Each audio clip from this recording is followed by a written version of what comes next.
नहीं होके है हुक बा प्लास्टिक के हुक होइस बाकी। अरे हाँ घुमा के है यूट्यूब में हुक खींच दे लोग। थोड़ा बाल हटा दीजिए ये लोग बैक देखे एकलू इतना पढ़ले रहता नु तो सरकारी नौकरी मिल गई रहता एकलू। हाँ यूट्यूब वाला लिखी है सवेरे हाँ कि शिल्पी रघवानी ने अपना खुलेआम हुक दिखाया। नहीं लिखे के मन हो तब मैं लिख दिए सर। अरे रउआ बुझी ले नहीं हमार दुख राजा जी हर लगाई दी। पीछे घुमा हमारा के रोज देखावेलु है ने देखावा त लगाई दी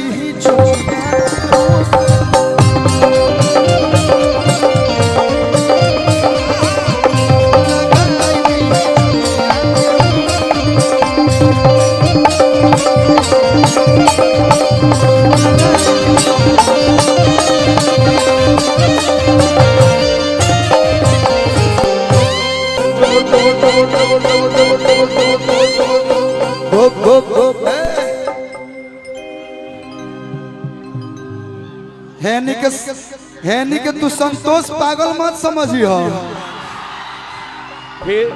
फिर ओसाई भीड़ हो गई फिर टूटी। संतोष पागल ना हम सैनी के भाई हमारे चिंटपा टमटम ए सैया चुभुर चुभुर गड़े ओरी चाचा सैया चुभुर चुभुर गड़े ओरी चाचा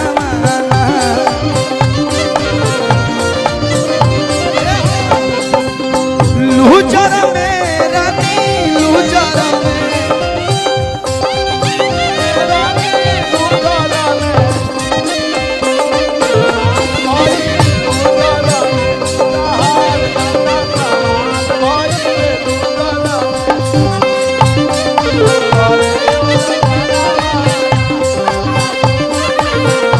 भैया हमनी के पहले ऑडियो कैसेट गवात रहे 8-8 गो गाना आवे गोलू भाई 7-7 मिनट 6-6 मिनट के गाना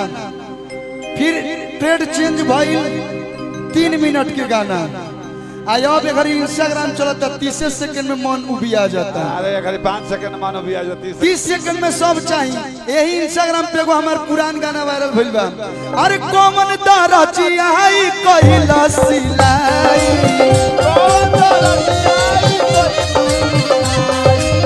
पाट सके तो हुक कैसे फसाई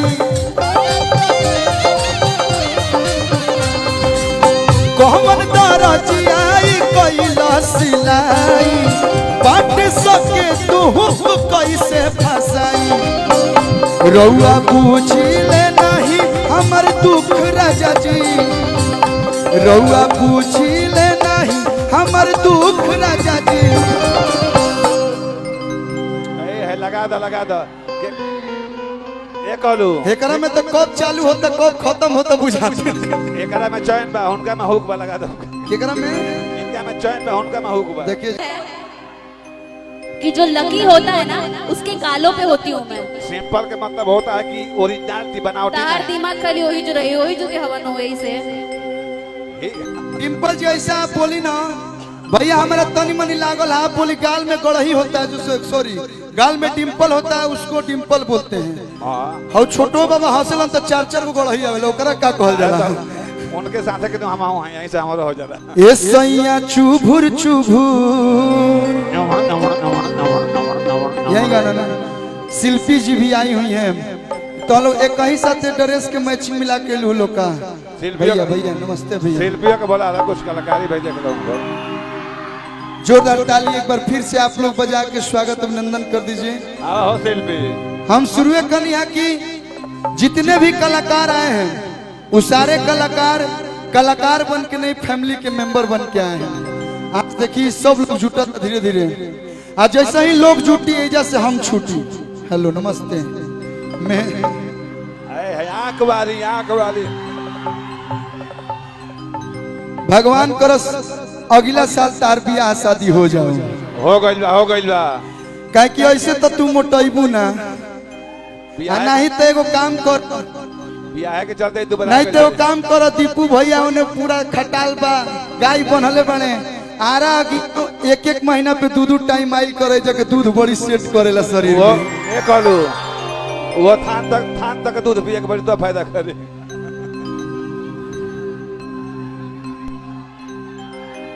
दाम दबा की भैया हो कि जिए न देबू कहे पतर को खड़े पर का हुना खड़े परान ले बुकाए सवर को आँख मारतिया हमारा के रे भाई का चाहते रू भैया लेखा हमरो के ले भी तो बुकाए बचा के भैया छोटे भैया की बात की मैंने हाँ भाई हमारा रहते बोल रे पगली कवना बात के चिंता बा कोसा चिंता नहीं के हो तोरा के कौन हाथ लगा दी जबल बघावा जिंदा अरे कुंडन भर में पागला तोर आरा में चुनिंदा बा ये मैं नहीं बोल रहा हूँ, ये हमारे साथ जो भैया लोग का आशीर्वाद है प्यार है उन लोग का प्यार बोल रहा है कि कुंडन भर में पागल तोर आरा में चुनिंदा बा अरे तोरा के कौन हाथ लगा दी जबल बघावा जिंदा बा ये नो डिंपल के नहीं बुझा दीपू भैया आप सारे यूथ सारे युवा लोगों के जान है, आप में जान बसती है। लेकिन कहे के बगाना के भाव लागल कि सुन ली बलम जी फरिया के एगो बात एह टूटल चरपाई पना कटी हमसे राती एक मुखड़ा गाई बेकर बात खत्म तो चुप है अरे सुनियन सबू से बताना गाना गाइबे कर बाद एगो गाना पर रिकॉर्डिंग डांस करो हवा साए साए पो एक बाद जैसे आप लोग क्या किया हो चुप है अरे सुनियन साऊ से बताना सैया चुभुर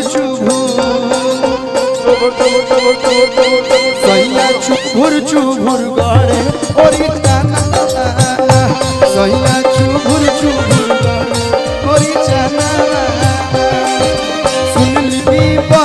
जी फरिया के गोबा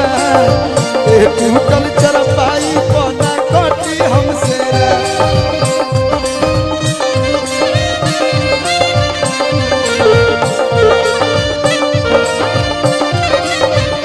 हो चुप है सुनियन सौ से बताना चुप है सुनियन सौ से बताना सैया चुभुर